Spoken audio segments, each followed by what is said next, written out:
Bagamat artificially ay pilit sinusupil yung ating hakbang ng maisog dito sa Pilipinas, hindi tayo binibigyan ng kuryente, hindi tayo binibigyan ng venue, hindi tayo binibigyan ng permiso. Kaya lang hindi mo kayang awatin ka, Eric And at ang magandang nangyayari, yung mismong tinatawag ng pamahalaan ng mga bagong bayani, yung ating mga OFW, sila na ngayon ang nagtutulak at nagsusulong ng adhikain ng hakbang ng maisog. Yes. I am very certain of the hakbang ng maisog Japan na gagawin ngayong June. And I believe it will be sometime around that dates, June 8, 9, or 10. And I have accepted the invitation to be one of the guests and speakers during the hakbang ng maisog Japan.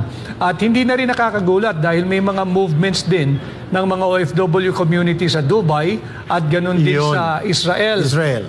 Although sa Israel, alam naman natin na medyo critical area pa yon. Subalit, hindi nyo ho kayang pigilin ang tinig ng mga disgustadong mamamayang Pilipino. We have also received information na kumilos na rin ang Filipino communities and mga migrant Filipino abroad sa Spain. And of course, ganon din sa Japan, they're planning to hold an Independence Day parade between June 9 or 10. And siguro baka isa ka rin sa maimbitahan doon, Attorney Vic Rodriguez, because ang lahat ng mga naninindigan po ng hayagan at matapang na nagdadala at nagbibitbit ng ayaw nating manumbalik ang authoritarianismo, ang mga semblance of dictatorship sa bansa at sa pamamagitan ng kasalukuyang gobyerno ay nagtitipon-tipon ngayon. So tatlong area na ito, Hong Kong, Japan, Spain, and then sa US. And sa Europe, Attorney Vic, I think ang mga Filipino community sa Italy are also planning to hold the same. Mga OFW din ito at mga migrant Filipino workers at mga Philcoms, Filipino communities na nandun na nakatira sa Italy. How do you look at itong unti-unting paglaganap ng international support to the call for good governance and accountability in government? Hindi na mapigil ang tinig na nagkakaisang sambayan ng Pilipino. Bagamat artificially ay pilit sinusupil yung ating hakbang ng maisog dito sa Pilipinas, hindi tayo binibigyan ng kuryente, hindi tayo binibigyan ng venue, hindi tayo binibigyan ng permiso. Kaya lang hindi mo kayang awatin ka, Eric And at ang magandang nangyayari, yung mismong tinatawag ng pamahalaan ng mga bagong bayani, yung ating mga OFW, sila na ngayon ang nagtutulak at nagsusulong ng adhikain ng hakbang ng maisog.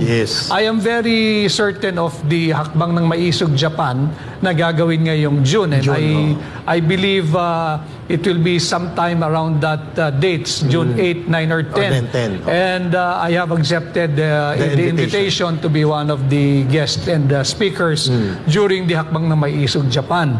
At hindi na rin nakakagulat dahil may mga movements din ng mga OFW community sa Dubai at ganun din sa Israel.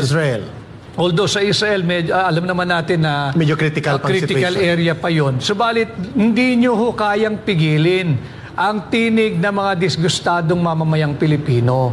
Marahil siguro mapapatagal lang ninyo ng kaunti, pero you cannot stop yung mga kababayan nating nasa ibang bansa. At again, yung mga nandito naman sa loob ng Pilipinas, ito po yung irony. Yung mga Pilipino natin na nawalay sa pamilya dahil kinakailangan nila magtrabaho so that they can provide something for their families.